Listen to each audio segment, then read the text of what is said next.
Bonjour à tous, j'espère que vous allez bien. Alors, on se retrouve aujourd'hui pour la nouvelle lune en Sagittaire qui aura lieu le 13 décembre 2023 sur le degré 20 du Sagittaire à minuit 32 heure de Paris. Nouvelle lune en Sagittaire qui sera aussi la dernière nouvelle lune de l'année. Alors, une nouvelle lune, comme vous le savez, c'est toujours l'idée d'un nouveau départ dans la maison dans laquelle se déroule la nouvelle lune. Alors, quand on dit nouveau départ, parfois c'est vraiment de gros nouveaux départs, hein. Il y a vraiment, surtout quand ça tombe sur une planète de votre thème, donc ça peut être plus conséquent. Et puis, si jamais ça tombe sur aucun point précis de votre thème, eh bien, il peut y avoir quand même un nouvel élan, une nouvelle impulsion dans le domaine qui est signifié par la maison où a lieu cette nouvelle lune. Donc, pour savoir dans quelle maison se déroule cette nouvelle lune pour vous, vous pouvez regarder dans la barre de description. Il y a des tutos pour se repérer sur une carte, des tutos avec la signification des maisons. Et donc, pour vous, ce sera beaucoup plus simple, si vous ne connaissez pas l'astrologie, de savoir exactement dans quel domaine vous allez prendre ce nouveau départ, petit ou plus grand, tout dépend de chacun. Alors, le signe du Sagittaire montre que ce nouveau départ que l'on va prendre, eh bien, il vise un but, il vise un objectif en particulier, hein. Vous connaissez le symbole du Sagittaire. Parfois, ça va être le centaure qui est archer en même temps, qui va donc viser sa cible avec son arc. Et ici, donc la flèche, elle cherche à atteindre un but, elle cherche à atteindre un objectif. Donc, on est sur une période où il y a un domaine dans lequel on va prendre un nouveau départ parce qu'on a un objectif particulier que l'on veut réaliser dans ce domaine. Cet objectif, il vise une amélioration, il vise une croissance, il vise une ouverture par rapport à ce qui était présent jusque-là. Donc, il y a vraiment une idée d'expansion dans cette nouvelle lune en Sagittaire, de croissance. Les Sagittaires du début du troisième décan seront les plus touchés par cette nouvelle lune. Et si vous avez des planètes ou des points milieu du ciel ascendant autour de ce degré-là, du 20e degré du Sagittaire, eh bien, vous êtes aussi touchés, même si vous n'êtes pas du signe du Sagittaire. Et puis, tous les signes de la croix mutable, donc pour si vous avez le Soleil ou d'autres planètes entre 18 et 22 degrés, on va dire, d'un signe de la croix mutable, Gémeaux, Poissons, Vierge, eh bien, vous êtes aussi bien concernés par cette nouvelle lune. Alors, donc, regardez hein, où se trouve le 20e degré du Sagittaire pour savoir dans quel domaine quelque chose de nouveau se prépare à l'horizon, hein, puisque le signe du Sagittaire regarde devant lui, regarde vers le futur. Donc, il y a quelque chose qui arrive et c'est intéressant de savoir qu'est-ce qui arrive précisément pour vous. Alors, comme je vous disais, c'est la dernière nouvelle lune de l'année, hein. La prochaine aura lieu l'année prochaine en janvier 2024 et ce sera une nouvelle lune en Capricorne. La nouvelle lune, ici, elle est toujours conjointe à Mars. Alors, je vais peut-être vous montrer la carte en fait, hein, dès maintenant, comme ça, vous suivez mes explications en même temps. Alors, je vais partager la carte. La voici. Donc, vous voyez, on a la nouvelle lune ici en Sagittaire qui s'éloigne hein, petit à petit de Mars. On a le Soleil qui est proche de Mars hein, depuis plus d'un mois là maintenant. Et puis là, les deux planètes avancent et prennent leur distance hein, petit à petit avec Mars. Donc cette nouvelle lune, elle est malgré tout encore conjointe à Mars. Elle est aussi carrée à Neptune pour l'aspect principal qu'elle fait. D'autant plus que c'est un aspect qui applique, c'est-à-dire que le Soleil et la Lune sont à 20 degrés, Neptune est plus avant, autour de 24-25 degrés, et donc le carré va se former. Donc quand un aspect est dit appliquant, c'est-à-dire qu'il va se former, il est sur le point de se former, il est évidemment plus ressenti en général par nous, il est un peu plus fort. Alors, comme c'est une nouvelle lune en Sagittaire, eh bien, on va regarder la position de Jupiter, puisque Jupiter est la planète qui gouverne le Sagittaire. Jupiter est bien sûr toujours en Taureau, il est encore rétrograde, il forme un trigone à Mercure et il est opposé à Vénus lors de cette nouvelle lune. Donc, voyons un petit peu ce que ça nous dit, tout ça, plus précisément. Donc, dans ce signe, je vous disais, on retrouve souvent l'idée de regarder devant soi, de regarder vers le futur, de se projeter, de chercher à faire croître quelque chose, car bientôt, qu'est-ce qui va se passer à la fin de ce signe du Sagittaire, quand on rentrera dans le signe du Capricorne, eh bien, on va se retrouver au cœur de l'hiver. On va arriver proche de l'équinoxe de printemps et la lumière va reprendre un mouvement ascendant. C'est-à-dire que même si l'obscurité continue à être majoritaire sur cette période de l'année, eh bien, à partir de l'équinoxe d'hiver, je vous ai dit l'équinoxe de printemps, pardon. Et en plus, je ne sais pas pourquoi je vous dis équinoxe, je veux dire à partir du solstice d'hiver, pardon. À partir du solstice d'hiver et jusqu'à l'équinoxe de printemps, on va avoir la lumière qui va commencer à croître et c'est seulement à l'équinoxe de printemps qu'elle reprendra le dessus sur l'obscurité. Donc dans un premier temps, l'obscurité est toujours, gagnante, mais on est sur le point de tourner, on est sur le point, de bascule en fait, où petit à petit, la lumière va regrignoter, du terrain et donc du coup, qu'est-ce que ça nous dit par rapport au signe du Sagittaire? Eh bien, le signe du Sagittaire, il est tourné, vers le futur parce qu'il est tourné vers un lendemain meilleur, en fait, hein. Il voit cette lumière qui va bientôt regagner du terrain et donc l'espoir, la foi, hein, qu'on associe au Sagittaire, eh bien, sont aussi, là pour cette raison. Donc, pour l'instant, certes, on est encore dans une période, d'obscurité, hein, on est, quand même pas arrivé en hiver, hein, on le sera, à partir du solstice d'hiver. Mais l'espoir et la foi nous portent vers des lendemains meilleurs, vers des lendemains chantants, vers un désir de réalisation qui croît petit à petit, qui nous enthousiasme, qui se vit plutôt comme un feu intérieur. Le Sagittaire, c'est vraiment le feu du foyer dans la maison, donc le feu intérieur. Qui nous porte à sourire, à rester confiants, à nous lier aux autres en attendant de pouvoir se réaliser et croître davantage un peu plus tard. Alors, Mars, qui maîtrise le nœud nord, hein, vous savez que le nœud nord est toujours en bélier, hein, il le sera pendant toute l'année 2024 encore. Donc, Mars qui maîtrise ce nœud nord est de la partie, hein, on a vu qu'il est conjoint à la nouvelle lune. Donc, il nous pousse quand même à agir pour obtenir gain de cause dans une situation peut-être juridique ou administrative, hein, puisque le signe du Sagittaire peut nous parler aussi de tout ce qui régit les lois, tout ce qui régit le bien vivre ensemble. Donc, ça va être la justice, ça va être le domaine administratif parfois. Et donc, ici, il s'agit d'agir en fait pour réaliser ses idéaux, d'agir peut-être pour réclamer justice, pour réaliser ses désirs, tout simplement. On va mettre en tout cas de l'énergie, hein, il est préférable ici de mettre de l'énergie dans ce en quoi on croit et dans ce que l'on souhaite voir croître, dans les buts que l'on se fixe. Ceux-ci peuvent concerner une légalité, donc on vient de le dire, une officialisation, quelque chose qu'on cherche à signer, à officialiser. Ça peut être aussi autour d'études, de formation, le signe du Sagittaire, et ce qui élève l'esprit aussi, donc tout ce qui va concerner les études. Et ici, on est poussé à poursuivre et à mettre cette énergie donc pour développer ces domaines-là.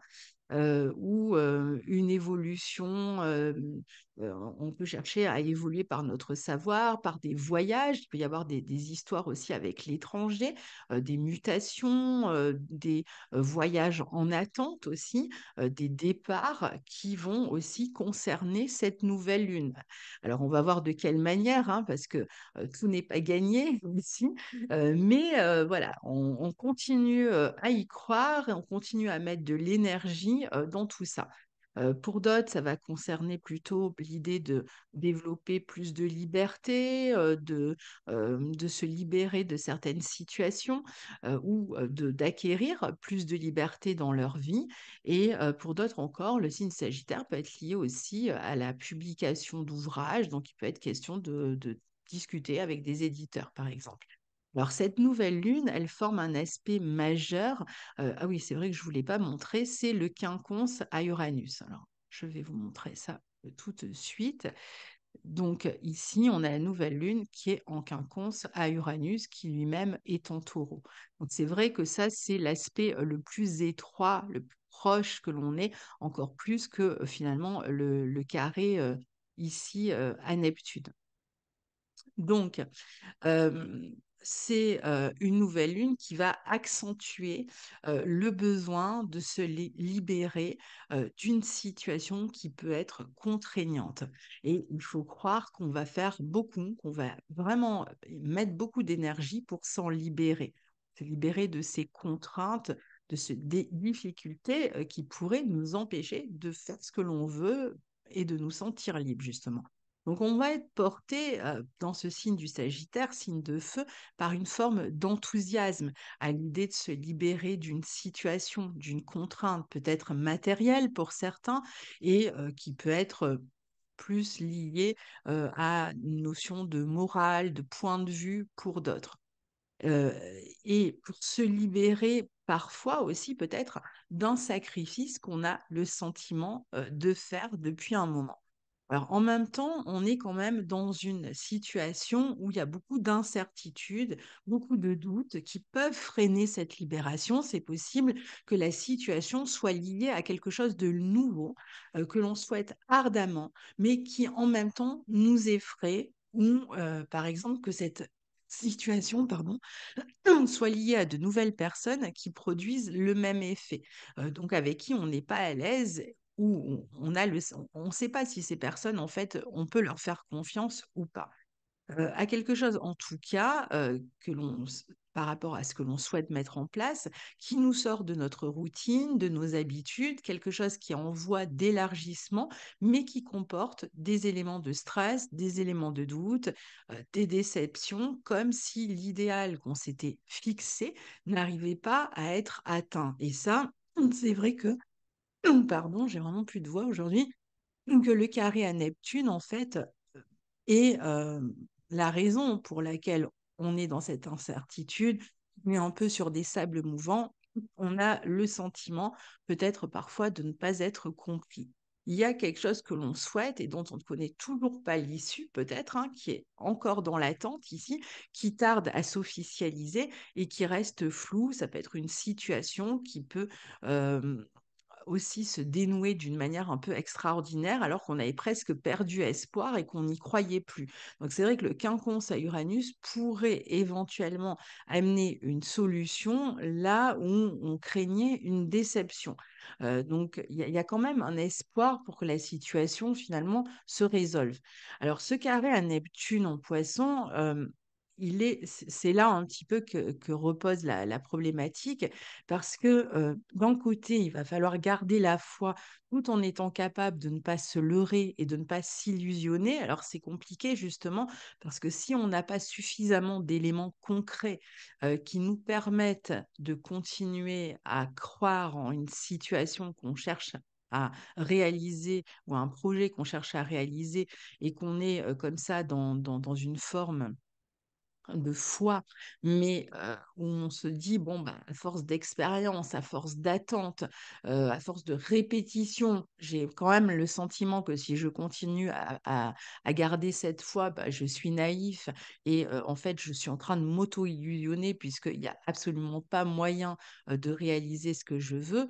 On peut être dans ce genre de situation, c'est-à-dire qu'on ne sait plus, en fait, hein, justement, si c'est une bonne chose de garder la foi ou si on n'est pas en train de s'auto-illusionner. Donc ça, c'est un peu la difficulté, si vous voulez, de cette nouvelle lune, parce qu'il y a quand même un risque ici d'être trompé ou que l'on nous fasse de fausses promesses ou que l'on nous ait fait de fausses promesses, que l'on perde espoir, que l'on perde son temps, que l'on avance les yeux bandés, qu'on soit en pleine confusion par rapport à ce projet et qu'on se demande s'il n'y a pas un malentendu quelque part, à moins que l'on doive peut-être faire face hein, carrément à des désillusions, à des manques de compréhension, à un manque de toute façon qui nous amène un manque de visibilité. Donc ça reste quand même un peu confus et on peut avoir tendance à baisser les bras et à se décourager lors de cette nouvelle lune. C'est possible pour d'autres. Autre situation, hein, qu'on ait un membre de la famille qui soit touché par exemple par un problème de santé et qu'on ne sache pas vraiment non plus sur quel pied danser. Il est certain que dans ce cas de figure, le carré à Neptune va plutôt nous pousser à soutenir cette personne, à l'aider moralement, à être présente pour que la personne qui rencontre des problèmes de santé garde la foi. Mais soi-même, on pourrait avoir des doutes par rapport à une éventuelle guérison. On pourrait être dans une période où on se pose la question, est-ce que euh, on fait bien en fait de continuer à y croire? Est-ce qu'on est réaliste? Alors bien sûr, je pense que oui, mais voilà, c'est tout ce qui va se passer intérieurement, ces doutes hein, qui vont parfois nous ronger intérieurement, qui peuvent être ressentis lors de cette nouvelle lune. On peut aussi s'engager dans une direction, donc dans une nouvelle direction, puisque c'est une nouvelle lune, en n'étant pas vraiment trop sûr de ce que l'on va trouver au bout. C'est-à-dire qu'on y va un peu les yeux bandés et puis on se dit, bon, bah, je saute dans le vide et je verrai un peu ce qui m'attend derrière. Alors, mieux vaut prendre avec une nouvelle lune comme celle-là, par exemple, le large un moment, se détacher d'une situation. C'est une nouvelle lune qui peut être intéressante pour la créativité ou pour partir en voyage, par exemple. Pour les fêtes. Alors, je dis ça, mais en même temps, on aura Mercure rétrograde à partir du 13 décembre jusqu'au 2 janvier de mémoire. Et donc, c'est vrai que surtout qu'il démarre sa rétrogradation dans le signe du Sagittaire, donc il peut y avoir des changements de plan par rapport au départ, par rapport au voyage, par rapport à ce qui était prévu durant cette rétrogradation. On peut parfois se sentir empêché d'agir, empêché d'avancer, empêché de bouger, ou comme je vous le disais, juste devoir s'adapter. On est dans un signe mutable et Mercure rétrogradera dans ce signe mutable, être obligé de s'adapter à certaines conditions, à un environnement. Voilà, on va peut-être être obligé de s'adapter ici pendant cette période et souvent changer nos plans par rapport à ce qu'on avait prévu. Alors, cette lunaison sera meilleure pour tout ce qui concerne, je vous disais, hein, l'éloignement, quelqu'un qui sera en exil, les affaires qui sont traitées à distance, bien qu'il faille quand même rester vigilant sur cette question, hein, puisque on a toujours ce manque de clarté, le risque d'escroquerie, le risque de désillusion possible, et puis avec le Mercure rétrograde, le risque que les affaires ne se passent pas exactement comme on l'avait prévu. On peut même avoir le sentiment d'un déjà vu, c'est-à-dire ça peut être le retour d'une situation problématique au niveau de l'étranger, au niveau de visa, au niveau de voyage, au niveau de tous les domaines que j'ai donnés, formation, etc., où on va se questionner beaucoup parce qu'on aura l'impression que on est déjà passé par ce type de situation et qu'on doit à nouveau retraiter le même genre de problématique. Donc, ça peut nous donner aussi une idée de comment la résoudre. Mais c'est vrai que pendant un moment, ben, sur le plan moral, il peut y avoir un peu d'inquiétude. Il peut y avoir aussi beaucoup d'émotions ici, une baisse de régime justement sur le plan de l'espoir, un sentiment de perte, d'abandon pour certains, hein. Il peut y avoir, ça peut être un moment de séparation avec certaines personnes aussi qui peuvent être mal vécues. Et puis, il sera question de guérir, de pardonner dans la relation aux autres.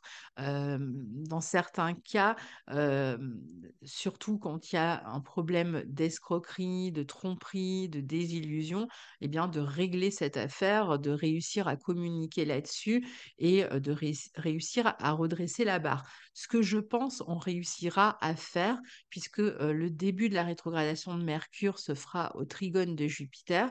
Mercure sera en Capricorne hein, au début de sa rétrogradation.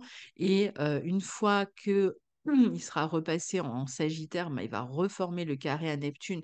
Donc certainement que ce mois-ci, on aura ces problématiques-là à régler, hein, dont je viens de parler. Mais in fine, comme Mercure formera une dernière fois le trigone à Jupiter au mois de janvier, deuxième quinzaine de janvier, je pense que les problématiques, les craintes, les doutes que l'on aura lors de cette lunaison vont se résoudre lors de la prochaine lunaison. Mais en attendant, eh bien, ça peut être un peu bancal, un peu difficile d'avancer pour toutes les raisons que j'ai expliquées. Alors, si on regarde où se trouve Jupiter lors de cette nouvelle lune, puisqu'il est maître à bord ici, sachant qu'il est en taureau et qu'il va terminer sa rétrogradation en toute fin du mois de décembre, on peut penser que la situation, encore une fois, tourne à notre avantage à partir de la fin du mois, prend un tournant, donc je dirais surtout sur le mois de janvier. Jupiter est en taureau opposé à Vénus, donc Vénus qui maîtrise le taureau, donc les deux sont en bon aspect, donc il y a quand même un moyen ici de négocier, de communiquer, même quand on est dans une forme de désaccord, bon, ben, on va quand même pouvoir discuter et essayer de se mettre d'accord sur la valeur qu'on accorde à quelque chose. Et donc, quand je parle de valeur, ça peut tout à fait représenter pour des personnes, le prix d'un bien immobilier à vendre, une négociation sur le plan immobilier, des négociations sur le plan matériel avec d'autres personnes, hein, des affaires juridiques, on l'a dit, qui pouvaient être réglées. Pour d'autres, ça va être des questions d'argent qui vont concerner d'autres domaines hein, de votre vie. Et pour d'autres, ça peut être même des questions pratiques, en fait, comment on organise quelque chose avec Mercure qui rétrograde dans le signe du Capricorne, surtout si on s'occupe par exemple d'une personne malade, comment on s'organise sur le plan pratique. Et puis pour d'autres, ça va concerner la créativité où on va chercher à se mettre d'accord, on va essayer de se mettre d'accord en fait sur sa propre vision versus la vision d'une autre personne qui participe à faire connaître notre œuvre, par exemple.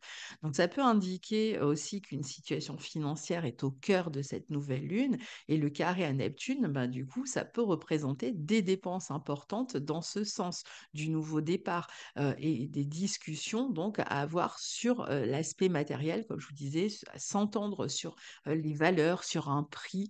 euh, Ici. Donc, l'aspect matériel est quand même assez important, bien que la nouvelle lune soit en Sagittaire au carré de Neptune.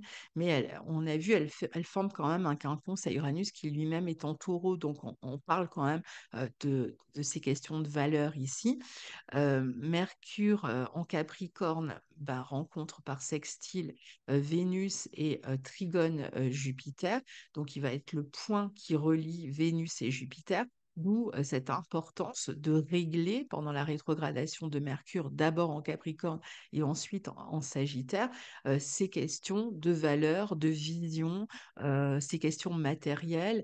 Donc, ça va être une période, je dirais, entre le 13 décembre et début janvier, une période où il va être question de justement rétablir quelque chose, de revoir euh, quelque chose qui nous engage auprès de quelqu'un d'autre, comme qu'il s'agisse d'une formation, encore une fois, d'un bien immobilier à louer, à acheter, à vendre, d'une œuvre sur laquelle on discute avec, par exemple, un éditeur s'il s'agit d'un livre ou avec quelqu'un qui s'occupe d'une galerie si on parle de peinture. En tout cas, il y aura quelque chose à régler. Et puis pour d'autres, ce sera vraiment sur le plan juridique, en fait, que ça se déroulera. Mais il y a quelque chose, si vous voulez, qui vient un petit peu euh, c'est comme s'il y avait eu une fluidité en fait hein, dans un projet, comme si on était en train de se développer dans un projet. Il y avait une forme de fluidité.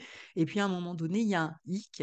Et là où partait, la fleur au fusil, où on avançait comme ça, extrêmement, lélevés, rassurés et soulagés, eh bien, il y a quelque chose qui vient se présenter et qui représente un petit défi et ce petit défi, il nous, c'est représenté par le la rétrogradation de Mercure en Capricorne, eh bien, va nous obliger à nous occuper d'un aspect pratique de nos valeurs, encore une fois, de notre vision de régler, vraiment un côté, organisationnel pour d'autres, hein. Ça va vraiment se jouer sur le plan de l'organisation, même si on parle de voyage, par exemple, de départ ou autre. Il y a quelque chose qui est modifié, en fait et qui nous oblige à revoir l'organisation, revoir la temporalité, le moment où les choses devaient se faire et une fois que, Mercure a terminé de rétrograder, donc à partir du début janvier, je pense que la situation va véritablement, se dérouler plus facilement et se dégager d'une certaine manière. Donc là, il y a une décision importante, une décision responsable à prendre et on va devoir communiquer vraiment sérieusement, parfois avec des personnes de pouvoir ou des personnes qui ont une autorité, avoir une discussion en tout cas avec ces personnes et faire des choix responsables, avoir des communications professionnelles ou sérieuses ou responsables dans lesquelles, en fait, on va devoir assumer certaines responsabilités. Alors, donc, il va falloir bien réfléchir ici en termes de dépenses. Certaines dépenses pourraient parfois dépasser notre budget. Alors, j'ai le sentiment que s'il y a des dépenses qui sont faites ici, dans le sens de tout ce que je viens d'expliquer sur cette nouvelle lune, elles sont utiles. C'est-à-dire qu'en fait, on peut avoir à dépenser de l'argent pour mieux en gagner derrière. Elles peuvent aussi concerner parfois une autre personne, des dépenses que l'on fait pour quelqu'un d'autre, que l'on souhaite aider, soutenir. Alors là, attention à ne pas vous sacrifier et surtout à ne pas vous faire escroquer, pardon, donc c'est un moment où on peut être amené à aller toucher à des économies parce que le Mercure rétrograde dans le signe Capricorne, ça va être l'argent que j'ai mis de côté ou l'argent, qui a amené ma sécurité, ben, je vais devoir aller y toucher et le dépenser pour améliorer, pour croître derrière, hein, puisqu'on est néanmoins dans une nouvelle lune en Sagittaire qui a ce but, cet objectif de croître, hein. Donc, ça ne change pas. La croissance, elle va arriver mais elle n'arrive pas aussi simplement qu'on l'avait imaginé. Donc peut-être dépenser d'abord pour gagner de l'argent ensuite. On peut avoir aussi, des besoins plus pressants dans sa vie matérielle ou affective, des demandes plus importantes ici. On peut être plus en recherche d'affection, avec, cette Vénus, Scorpion opposée à Jupiter pardon, en Taureau. C'est vrai on recherche une forme de sécurité, on peut avoir un peu peur, que ce soit sur le plan affectif ou sur le plan matériel, hein. On est un peu déstabilisé, par les dépenses qui sont à faire ou par l'éloignement pour ceux qui vont s'éloigner de quelqu'un par l'éloignement, des personnes qui nous sont chères. Vénus en Scorpion, elle est très attachée, elle est aussi très attachante, elle peut aborder les relations avec peut-être plus de psychologie, mais aussi avec plus de suspicion. Donc elle va souvent chercher ce qui se trame, hein. Elle peut aider, justement à aller, déceler quand il y a, une escroquerie quelque part. Elle peut nous permettre aussi ici, hein, face à Jupiter qui va représenter aussi la vérité. On n'a pas parlé, de cet aspect-là de Jupiter. On peut apprendre une vérité, à laquelle on ne s'attendait pas et donc prendre conscience ici, de petit à petit, au fil de la lunaison, de quelque chose et on peut aussi très bien faire une rencontre ici à laquelle on ne s'attendait pas non plus, passionnée peut-être. Alors, maintenant, est-ce que, si c'est le cas, cette relation, cette rencontre est viable? Est-ce qu'elle est honnête? C'est une question à se poser avec une Vénus Scorpion, opposée à Jupiter et avec une nouvelle lune évidemment au carré de Neptune. Donc, attention justement aux relations, quelles qu'elles soient, pas seulement affectives, intéressées. Sur le plan matériel, elle va chercher, cette Vénus Scorpion à négocier un prix ou quelque chose, hein. Elle va discuter argent avec un patron, avec un banquier, avec un employeur, avec, une personne de l'État, tout ce que peut représenter Jupiter et ça peut être donc une décision d'argent, liée à une situation qui se termine ou qui est en voie de transformation ici une décision que l'on doit prendre, peut-être un prêt que l'on demande aussi pour pouvoir, avancer. Et donc, d'où peut-être la notion de dépense, hein. C'est peut-être ce prêt que l'on est obligé de faire pour pouvoir se libérer d'une situation. Alors, conclusion, ça va être une lunaison où on peut voir les choses en grand, en XXL. On est quand même dans le signe du Sagittaire et parfois se mettre dans l'embarras parce que nous ne nous sommes pas montrés suffisamment prudents ou trop naïfs ou pas suffisamment réalistes sur le plan matériel ou affectif. Peut-être qu'on est parti vraiment trop vite au quart de tour et on n'a pas eu les signaux arrivés. Et là, on doit justement réparer peut-être aussi cette naïveté. On aura nourri souvent des espoirs, des idéaux qui peuvent dépasser nos moyens. Donc encore une fois, je pense que la situation va se régler, hein, au mieux, mais il y a cette période comme ça un peu flottante, hein, qui nous mène jusqu'à la prochaine nouvelle lune en Capricorne. Donc heureusement, le sextile entre Jupiter et Saturne, surtout à partir de la fin du mois, va permettre d'avancer avec beaucoup plus de prudence, de réalisme et dans le sens d'une plus grande croissance. Je pense que vraiment les choses vont commencer à se clarifier, même si on a fait des écarts avant. Il y a une réflexion d'ordre pratique aussi, on l'a vu avec la rétrogradation de Mercure en Capricorne, qui va bientôt s'amorcer pour reconstruire et pour atteindre ensuite ses objectifs et construire, peut-être après avoir revu ses conditions de travail, son lieu de travail, sa manière de travailler, son lieu de vie, son organisation, sur plein de plans.